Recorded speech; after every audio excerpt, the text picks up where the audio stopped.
নমস্কার প্রিয় শ্রোতা বন্ধুরা, রাধা কৃষ্ণ উইথ পিয়ালি চ্যানেলে আমি পিয়ালি আছি। আজকে আপনাদের সাথে শিবপুরাণ পাঠ করে শোনাতে চলেছি। প্রিয় শ্রোতা বন্ধুরা, শিবপুরাণ যা অত্যন্ত পবিত্র ধর্মগ্রন্থের মধ্যে অন্যতম একটি ধর্মগ্রন্থ।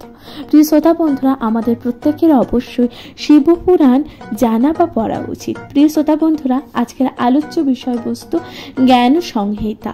জ্ঞান সংহিতা অর্থাৎ প্রথম অন্যতম সংহিতার মধ্যে জ্ঞান সংহিতা। জ্ঞান সংহিতার চতুর্থ অধ্যায় কি রয়েছে? চতুর্থ অধ্যায় রয়েছে শিবোৎপত্তি বর্ণনম, অর্থাৎ এই যে শিবের উৎপত্তির বর্ণনা করা হয়েছে। আসুন তাহলে তা আপনাদের সাথে যথাযথ ব্যাখ্যা করা যাক। কি বলছে ভগবান? ব্রহ্মা বললেন বিষ্ণু এভাবে মন্ত্র জপ করলে স্বয়ং মহাদেব তার কাছে আবির্ভূত হলেন। অর্থাৎ ব্রহ্মা বললেন যে বিষ্ণু এইভাবে মন্ত্র জপ করলে স্বয়ং মহাদেব তার কাছে আবির্ভূত হলেন। তারপর প্রসন্ন চিত্তে ধীরে ধীরে স্বরূপ ও নিগম অর্থাৎ বহুবিধ মন্ত্র ও ক্রিয়াযুক্ত বেদ প্রদান করলেন। তারপর কি করলেন? মহাদেব প্রসন্ন চিত্তে এই যে স্বীয় ও স্বরূপ নিগম অর্থাৎ এই যে বহুবিধ মন্ত্র ক্রিয়াযুক্ত বেদে প্রদান করলেন। হে মহামুনি, মহাদেব সকলের বিদ্যার নিধি ও সর্ববিদ্যার ঈশ্বর। তাহলে হে মহামুনি, মহাদেব সকল বিদ্যার নিধি ও সর্ববিদ্যার ঈশ্বর। বিষ্ণু স্বয়ং মহাদেবের কাছ থেকে বেদ গ্রহণ করে সেই বেদ আমাকে দেন। অর্থাৎ কি বলছেন দেখুন, বিষ্ণু স্বয়ং মহাদেবের কাছ থেকে বেদ গ্রহণ করে এবং সেই যে বেদ আমাকে অর্থাৎ এখানে ব্রহ্মাকে দেন। আমি সেই শাশ্বরূপী নিগম প্রথম বিষ্ণুর কাছ থেকে লাভ করি। অনন্তর পুনরায় মহাদেব পরমাত্মা বিষ্ণুকে নিজের জ্ঞান রূপ রহস্য অর্থাৎ উপনিষদ প্রদান করেছিলেন। বিষ্ণু তখনও সেই উপনিষদ কৃপাপূর্বক আমাকে দান করলেন এবং বিষ্ণু সেই যে উপনিষদ কৃপা করে আমাকে অর্থাৎ ব্রহ্মাদেবকে দান করলেন। এরপর বিষ্ণু পুনরায় মহাদেবকে জিজ্ঞাসা করলেন, আপনি কিভাবে সন্তুষ্ট হন? অর্থাৎ হে মহাদেব, আপনি কিভাবে সন্তুষ্ট হন? আমি কিভাবেই বা আপনার ধ্যান করব? অর্থাৎ বিষ্ণু মহাদেবকে এই কথা জিজ্ঞাসা করছেন। পরমেশ্বর বিষ্ণু মহাদেবকে জিজ্ঞাসা করেছেন যে আমি কিভাবে আপনার ধ্যান করব, কি রূপে আপনাকে লাভ করব। অর্থাৎ পরমেশ্বর বিষ্ণু তখন মহাদেবকে মহেশ্বরকে জিজ্ঞাসা করলেন যে আমি আপনাকে কিভাবে লাভ করতে পারি। এখানে একটি সুন্দর শ্লোক আছে যেখানে বলা হয়েছে যে কথশ্চ তুষ্যয়ে দেবময়া ধৈর্য কথং প্রভু কিং ধ্যানশ্চ প্রকৃতবং শঙ্করশ্চ কথং ব্রজেত। শ্রী বিষ্ণুর এই যে প্রশ্ন শুনে মহেশ্বর বললেন, তখন মহেশ্বর কি বললেন? মহেশ্বর বললেন, হে হরি, আমার এই লিঙ্গই সর্বদা পূজার যোগ্য। অর্থাৎ বিষ্ণু যখন জানতে চাইলেন আমি কিভাবে আপনাকে পাবো, এই প্রশ্নের উত্তরে মহাদেব বললেন, হে হরি, এই যে লিঙ্গ, এই লিঙ্গই আমার সর্বদা পূজার যোগ্য। তুমি আমার যে লিঙ্গ রূপে দেখছো এই রূপেই ধ্যান করবে। অর্থাৎ এই যে তুমি আমাকে যে লিঙ্গ রূপে দেখছো, এই যে জ্যোতির্লিঙ্গ, এই লিঙ্গ রূপেই তুমি আমাকে ধ্যান করবে। এই কথা মহেশ্বর বলছেন কাকে? শ্রী বিষ্ণুকে। এই লিঙ্গ রূপ পূজা করলে আমি অত্যন্ত খুশি হই। অর্থাৎ এই যে জ্যোতির্লিঙ্গ, এই যে জ্যোতির্লিঙ্গে পূজা করলে আমি অর্থাৎ পরমেশ্বর মহেশ্বর অত্যন্ত খুশি হন। এ কথা তিনি বলছেন। শুধু তাই নয়, এই কথা বলছেন যে সেই পুজোকে অভীষ্ট ফল দান করে থাকি এবং সেই যে পূজাকে আমি অভীষ্ট ফল দান করে থাকি। কোনো মানুষ তার দুঃখের দিনে আমাকে আমার এই শিবলিঙ্গ পূজা করলে অনায়াসে তার দুঃখ দূর হবে। অর্থাৎ শুধু বিষ্ণুদেবকে এই কথা বলেননি তিনি, অর্থাৎ দেবাদিদেব মহাদেব বলেছেন যে কোনো মানুষ যদি দুঃখের দিনে আমার এই লিঙ্গ অর্থাৎ এই যে শিবলিঙ্গে পূজা করলে অনায়াসে সে দুঃখ দূর হবে। মহেশ্বর এসব কথা বিষ্ণুকে বলে অনেক বরদান করলেন। মহেশ্বর এই কথা কাকে বললেন? বিষ্ণুকে বলে বরদান করলেন। তিনি পুনরায় বললেন যে ব্রহ্মা সর্বদা সৃষ্টির কাজ করবেন। অর্থাৎ ব্রহ্মাদেবের কাজ কি? ব্রহ্মাদেব সর্বদাই সৃষ্টির কাজ করবেন। আর তুমি অর্থাৎ শ্রী বিষ্ণু তুমি তা পালন করবে।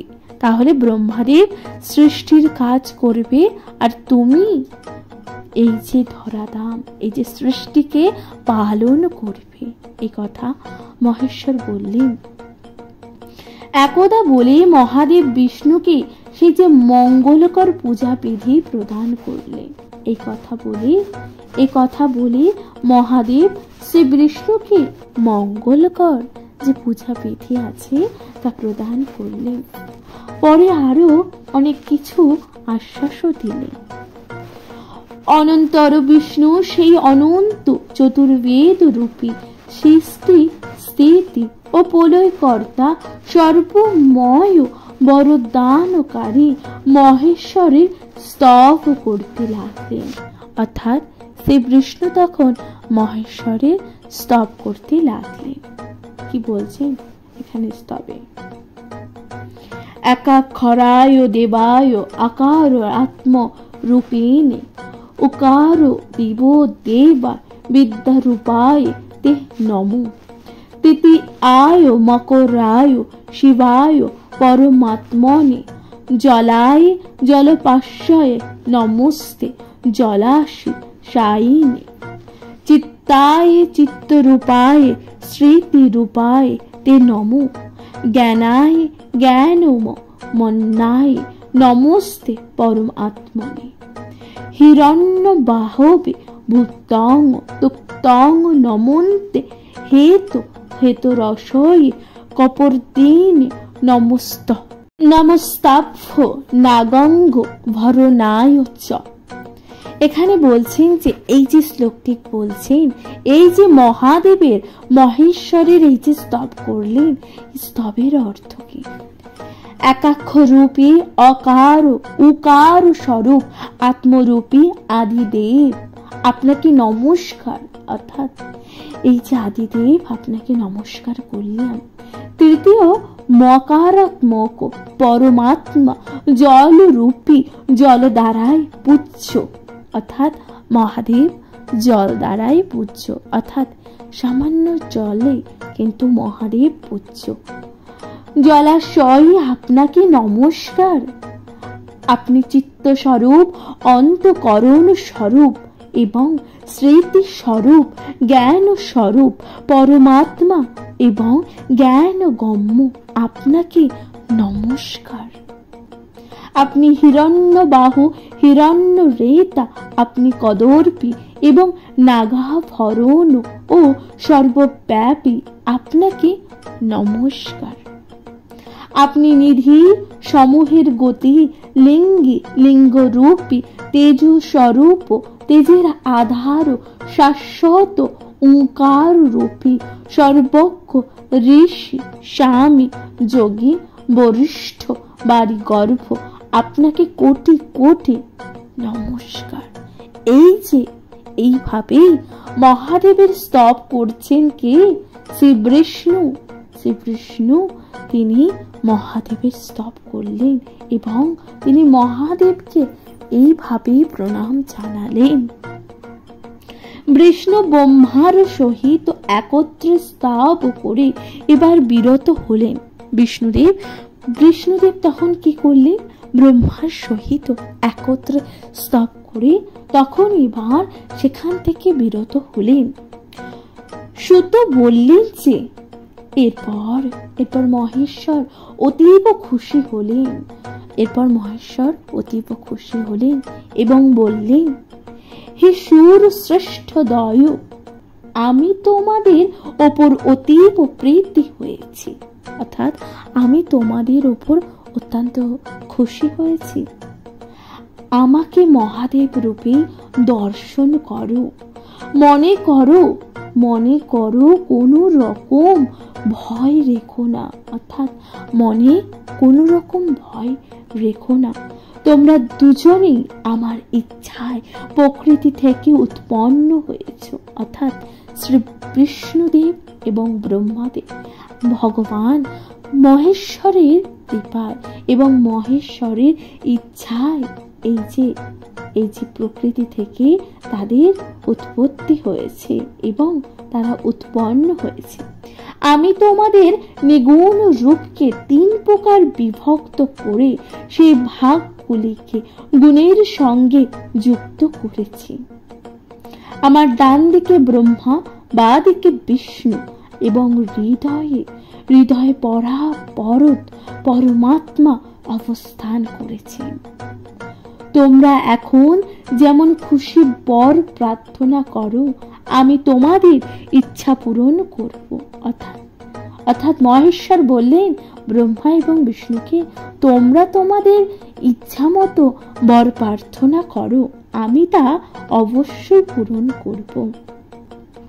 মহেশ্বরের এই কথা শুনে ব্রহ্মা ও বিষ্ণুকে হাত দ্বারা স্পর্শ করলেন।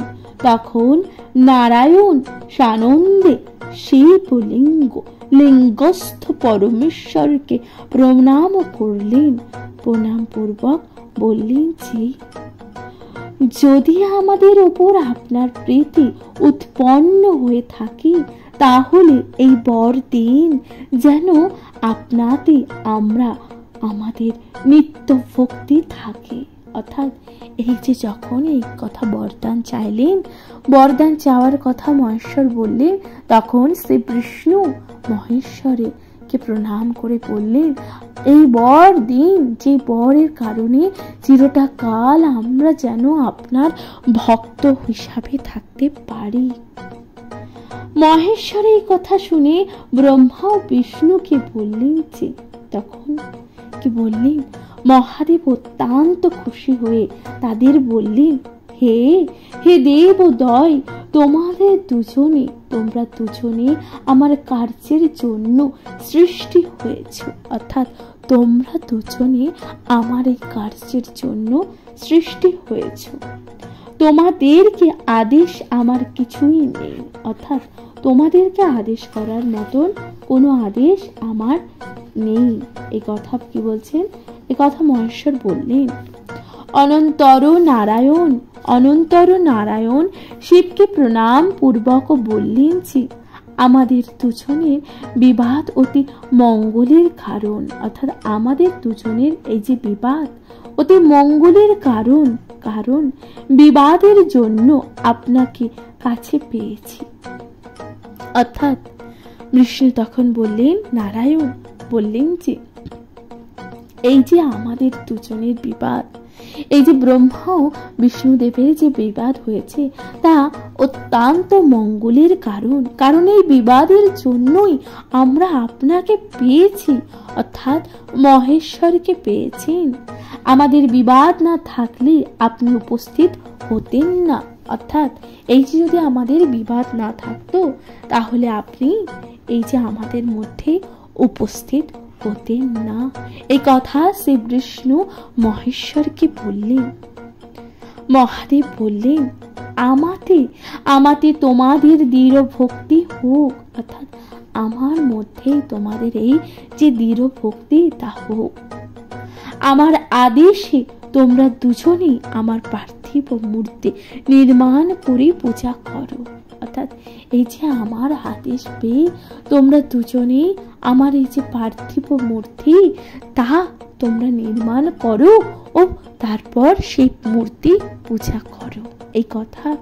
এই কথা কে বলছেন? মহেশ্বর বললেন, তাতে তোমরা সুখ লাভ করবে। আমার পরম রূপ এরকম হলেও আমার শরীর থেকে রুদ্র নামে এক দেবতার উদ্ভব হবে। সেই রুদ্র আর আমি একই। সুতরাং মহেশ্বর তখন বললেন, এই যে আমার পরম রূপ এরকম হলেও আমার শরীর থেকে এক রুদ্র নামে একজন দেবতার উদ্ভব হবে। সেই যে রুদ্র আর আমি একই ব্যক্তি। পূজার ক্ষেত্রে একই নিয়ম, অর্থাৎ পূজার ক্ষেত্রে একই নিয়ম। আমি নির্গুণ, আমার সঙ্গে সংযোগের কারণে তার কোনো বন্ধন নেই। জানবে আমার রুদ্র রূপ ও শিব তুল্য নির্মল। অর্থাৎ এই কথা জানবে, এই যে আমার রুদ্র রূপ তাও শিব তুল্য ও নির্মল। যেমন অলংকার তৈরি করতে তার থেকে সোনার ধর্ম নষ্ট হয় না। অর্থাৎ সোনা থেকে যখন কোনো অলংকার তৈরি করা হয়, স্বর্ণের সেই যে ধর্ম তা নষ্ট হয় না। সেই রকম শিব ও রুদ্রের মধ্যে কেবল নামগত তফাৎ। তাই মহেশ্বর বলছেন, দেখো তেমনি সেই যে শিব ও রুদ্রের মধ্যে কেবল নামগত তফাৎ রয়েছে, অন্য কোনো পার্থক্য নেই। শুধুমাত্র নামগত তফাৎ রয়েছে, আর কিন্তু কোনো পার্থক্য নেই। এই জগতের কারণে কার্যরূপে অবস্থান করতে দেখা যায়। এই জগতের কারণে এই যে কার্যরূপে অবস্থান করতে দেখা যায়, এ কথা বলছেন। এরপর ভগবান কি বলছেন দেখুন, এখানে একটি সুন্দর শ্লোক আছে, যে শ্লোকটি ভগবান বলছেন যে সুবর্ণশ্চ যথকস্য বস্তুতং নৈব কশ্যতি অলঙ্কারেণ কৃত দেব নামভেদ ন বস্তুত কারণ শৈব কার্যে চ নিদানঞ্চ নিদর্শনম। এই যে শ্লোকটি, এই শ্লোকের অর্থ কি? মাটি দিয়ে তৈরি বস্তুর মধ্যে নামের শুধু পার্থক্য। অর্থাৎ মাটি দিয়ে কোনো জিনিস, মাটি দিয়ে কোনো বস্তু, কোনো বাসন কিংবা কোনো অলংকার কিংবা কোনো গৃহ যাই নির্মাণ হয়ে থাকুক না কেন, সেটা নামের পার্থক্য, সেটা নানা রকম নাম হয়ে থাকে। মাটি দিয়ে কোনো পুতুল নির্মাণ হতে পারে, বস্তুত উপাদান কিন্তু মাটি। তাহলে মাটি দিয়ে নানা রকমের উপাদান তৈরি হয়, মাটি দিয়ে নানা রকম বস্তু তৈরি হয়, কিন্তু সেই যে উপাদান সেটা কিন্তু মাটি। তাই ভগবান বলছেন যে একই সমুদ্রে বিভিন্ন রকমের তরঙ্গ হলেও সমুদ্র কিন্তু একই, তাই না? সমুদ্রে বিভিন্ন রকমের তরঙ্গ হয়, কিন্তু সমুদ্রের জল তো একই থাকে, তাই না? তাই বলছেন যে তোমরা দুজনে এই তত্ত্ব অবগত হয়ে কোনো ভেদের কল্পনা করো না, কোনো ভেদের কল্পনা করো না। দৃশ্য পদার্থ মাত্রা আমার এই শিব রূপ স্বরূপ। অর্থাৎ এই যে দৃশ্য পদার্থ মাত্র আমার এই যে শিব রূপের স্বরূপ। ভগবান বলছেন যে যদি কস্য মৃত ভেদ নামি পাত্রে ন বস্তুত যথে কস্য সমুদ্রস্য বিকার নৈব বস্তুত এবং জ্ঞাতা ভব জ্ঞাতা ন দৃশ্যাম ভেদ কারণম। বস্তুত সর্বদৃশ্যশ্চ শিব রূপম মতং মাম। এই যে শ্লোকটি ভগবান বললেন, এই শ্লোকের অর্থ কি আছে? অর্থে বলছেন যে আসলে আমি বিষ্ণু, ব্রহ্মা ও রুদ্র সকলেই একই রূপ। অর্থাৎ পরমেশ্বর মহেশ্বর বললেন যে অর্থাৎ আমি বিষ্ণু, মহেশ্বর ও রুদ্র ব্রহ্মা সকলেই একই রূপ।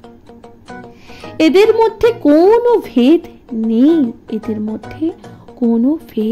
নেই, ভেদ থাকলেও বন্ধন হতো।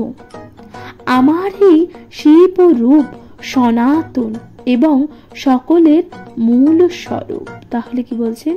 এই যে আমার এই যে শিবরূপ সনাতন ও সকলের মূল স্বরূপ, এইরূপ চিন্তা করি তোমরা তত্ত্ব জিজ্ঞাসু হয়ে সবসময় এই রূপের ধ্যান করবে। তাহলে কি বলছেন ভগবান? এই রূপের চিন্তা করি তোমরা এই যে তত্ত্ব জিজ্ঞাসু হয়ে সব সময় এই রূপের ধ্যান করবে। তোমরা দুজনেই প্রকৃতি থেকে উদ্ভূত হয়েছ। অর্থাৎ তোমরা দুজনেই প্রকৃতি থেকে উদ্ভূত হয়েছ বা উৎপন্ন হয়েছ। আমার এই যে রুদ্র রূপ কিন্তু প্রকৃতি থেকে উৎপন্ন হয় না। অর্থাৎ এখানে কাদের বলছে? শ্রী ব্রহ্মা ও শ্রী বিষ্ণুদেবকে। তোমরা প্রকৃতি থেকে উৎপন্ন হয়েছ, কিন্তু মহেশ্বর বলছেন যে আমার এই যে রুদ্র রূপ তা কিন্তু প্রকৃতি থেকে উৎপন্ন হয় না। আমার অজ্ঞাতে রুদ্রের উৎপত্তি, অর্থাৎ আমার অজ্ঞাতে রুদ্রের উৎপত্তি। তবে এটা জানবে আমি ব্রহ্মার ভ্রুকুটি প্রভাবে রুদ্রকে সৃষ্টি করি। এই যে রুদ্র তমগুণ প্রধান, অর্থাৎ এই যে রুদ্র সে তমগুণ প্রধান। এইরূপ তমগুণময় প্রকৃতির সঙ্গে সম্বন্ধ থাকার তিনি বৈকারিক অহংকার নামে প্রসিদ্ধ। তিনি নাম মাত্রে তামস। ভগবান বলছেন যে তিনি নাম মাত্রেই তামস, কিন্তু পণ্ডিতেরা তাকে তামস বলেন না। এই প্রকৃতিতে অংশ থেকেই আবির্ভূত হলেন লক্ষ্মী। অর্থাৎ এই যে প্রকৃতির অংশ থেকে কি আবির্ভূত হলেন? লক্ষ্মী। এই প্রকৃতির অপর দুটি অংশ যথাক্রমে ব্রাহ্মণী ও মহাকালী নামে জন্মগ্রহণ করলেন। তাহলে ভগবান বলছেন যে এই যে প্রকৃতির অপর দুটো অংশ যথাক্রমে ব্রাহ্মণী ও মহাকালী জন্মগ্রহণ করলেন। তারা এক হলেও জগতের মঙ্গলের জন্য বহুত্ব লাভ করেছেন। অর্থাৎ তারা সকলেই এক হলেও কিন্তু জগতের মঙ্গলের জন্য তারা বহুরূপ ধারণ করেছেন। এ কথা মহেশ্বর বলছেন। হে বিষ্ণু তুমি লক্ষ্মীকে আশ্রয় করে জগতের সবকিছু কাজ করবে। অর্থাৎ মহেশ্বর বলছেন হে বিষ্ণু তুমি লক্ষ্মীকে আশ্রয় করে জগতের সবকিছু কাজ করবে। হে ব্রাহ্মণ তুমি সরস্বতীকে আশ্রয় করে, অর্থাৎ হে ব্রাহ্মণ কাকে বলছেন? এখানে শ্রী ব্রহ্মাদেবকে বলছেন তুমি সরস্বতীকে আশ্রয় করে করবে। আর আমি অর্থাৎ মহেশ্বর আমি কালীকে আশ্রয় করে জগতে মঙ্গল করব। অর্থাৎ মহেশ্বর কালীকে আশ্রয় করে, মা কালীকে আশ্রয় করে এই যে জগতের মঙ্গল করব। হে বিষ্ণু তুমি মানুষের মুক্তি প্রদানকারী হও। অর্থাৎ তুমি মানুষের মুক্তির কি হও? প্রদানকারী হও। আমাকে দেখলে যে ফল লাভ হয়, অর্থাৎ আমাকে অর্থাৎ মহেশ্বরকে দেখলে যে ফল লাভ হয়, তোমাকে দেখলেও সবাই সেই ফল লাভ করবে। অর্থাৎ আমাকে দেখলে মানুষের যা পুণ্য অর্জন করবে, তোমাকে দেখলেও অর্থাৎ শ্রী বিষ্ণু তোমাকে দেখলেও মানুষ সেই ফল লাভ করবে। তোমরা শান্তি ও সুখের জন্য সর্বদা লিঙ্গ পূজা করবে। অর্থাৎ এই যে সংসারে শান্তি ও সুখের জন্য সর্বদাই এই যে জ্যোতির্লিঙ্গ শিব ও লিঙ্গের পূজা করবে। এ কথা বলে মহেশ্বর অন্তর্ধান করলেন। অর্থাৎ এই যে কথাগুলো বলে মহাদেব তখন অদৃশ্য হলেন। সেই থেকে ইহলোকে লিঙ্গ পূজা প্রচলিত হয়। অর্থাৎ সেই যে মহেশ্বর বললেন, সেই থেকে ইহলোক অর্থাৎ এই যে মর্তলোকে লিঙ্গ পূজা প্রচলিত হলো। অর্থাৎ শিব ও লিঙ্গ পূজা প্রচলিত হলো। এখানে কি বলা হচ্ছে দেখুন, বলছেন যে ব্রহ্মার হংস রূপ আর বিষ্ণুর বরাহ রূপ ধারণের কারণ। এই যে শ্রী বিষ্ণু বরাহ রূপ ধারণ করেছিলেন ও ব্রহ্মাদেব যে হংস রূপ ধারণ করেছিলেন, এর যে কারণ কি ছিল? এর কারণ হচ্ছে শিব রূপী সনাতন দেব অন্তর্হিত হলে ব্রহ্মা হংসরূপ ও শ্রী বিষ্ণু বরাহের রূপ ত্যাগ করলেন। অর্থাৎ শিবরূপী সনাতন দেব যখন অন্তর্হিত হলেন, তখন কি করলেন? ব্রহ্মাদেব হংসরূপ ও শ্রী বিষ্ণুদেব বরাহের যে রূপ ধারণ করেছিলেন তা ত্যাগ করলেন। কিন্তু তারা হংস ও বরাহ ধরেছিলেন কেন? অর্থাৎ তারা এই যে বরাহ ও হংস রূপ ধারণ কেন করেছিলেন? এই প্রশ্নে বলছেন ঋষিগণ। ঋষিদেব এই কথা শুনে শ্রুত বললেন, হংস যে আকাশে স্থিতভাবে বিচরণ করে তা নয়। হংস আকাশে যে বিচরণ করতে পারে তা নয়। হংসের মধ্যে জল ও দুধের পার্থক্য করার ক্ষমতা আছে। সেই রকম জগতে বিদ্যা অবিদ্যা একই সঙ্গে অবস্থান করবে। অর্থাৎ হংস কি করে? হংস জল ও দুধ এই যে পার্থক্য করার ক্ষমতা রাখে। সেই রকম ভাবে এই যে জগতে বিদ্যা ও অবিদ্যা দুই আছে, দুই অবস্থান করে। কিন্তু এই যে বিদ্যা ও অবিদ্যা হলো জ্ঞান ও অজ্ঞান। তাহলে এখানে বিদ্যা অবিদ্যার কথা কি বলা হয়েছে? জ্ঞান ও অজ্ঞান।